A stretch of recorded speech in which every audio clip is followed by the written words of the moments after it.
Assalam wa rahmatullah. If one knows and they know they cannot stop it and it would be beyond their control, then inshallah ta'ala, there's no obligation on you to attend such a gathering. In fact, one should try and avoid without saying anything, without giving them any, ideas, especially before wedding, so as to not cause any discord or any ill feeling or bad taste in their mouths.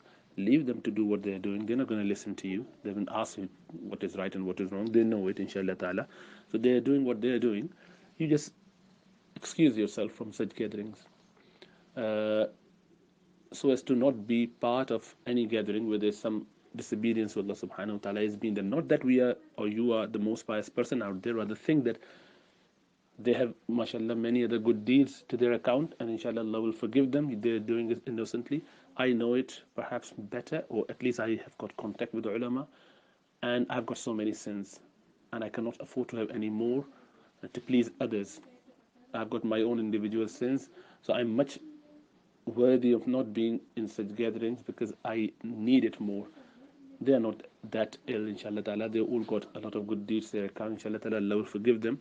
But for me, it is almost a death sentence. I cannot attend such gatherings. With that intention, you try and avoid, and inshallah ta'ala, meet them afterwards or before that and give them a gift. Try to come up with some excuse, a valid, a genuine excuse. Busy yourself in something. Say, you don't have to lie. You shouldn't be lying at all.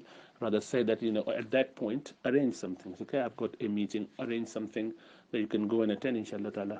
Try to find yourself a legitimate, a decent excuse, and don't attend such gathering without saying anything to people. You don't have to offend people to show that you're most pious and most worthy than they are. No, rather you are more in need of such avoidance for the fact that you have got enough sins to your account, and mashallah, you should think that way. I'm not just saying that you make it like this, but feel it like this.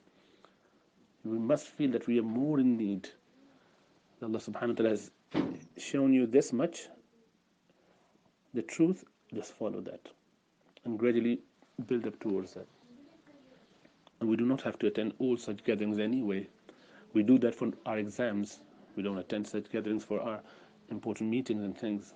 So why do we have to be there all the time? And you know what? Us who feel that if we don't go, they'll be very upset. People don't even remember that you didn't turn up. When they say, oh yeah, I didn't turn up. That's it. And then you go and meet them in the nicest possible way. Don't tell them why you're not turning up. Don't show your piety over them. Don't tell anyone else that this is the reason you're not going, so as to make everyone else feel that, mashallah, he's very pious, subhanallah. And this is all nafsani problem. I would rather, if you could feel that way, and if you felt that way, it's better to go and attend such gathering, because the sin would be lesser compared to you feeling big about yourself. So have that clear in your mind, and then inshallah ta'ala, avoid if possible. If you think that is completely impossible for the fact that the family will be very upset, they find it very offensive, they may break the ties of relationship. In certain unfortunate families, it's so happened.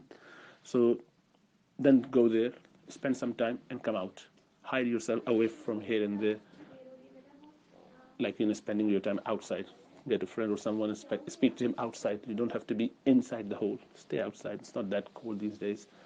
And just chit chat, walk about to the shop, and then come back for food time. And then being seen, continue to be seen there by people, yet sparingly, hiding here and away and shying away from people, so as to avoid yourself from being in that gathering for most of the time.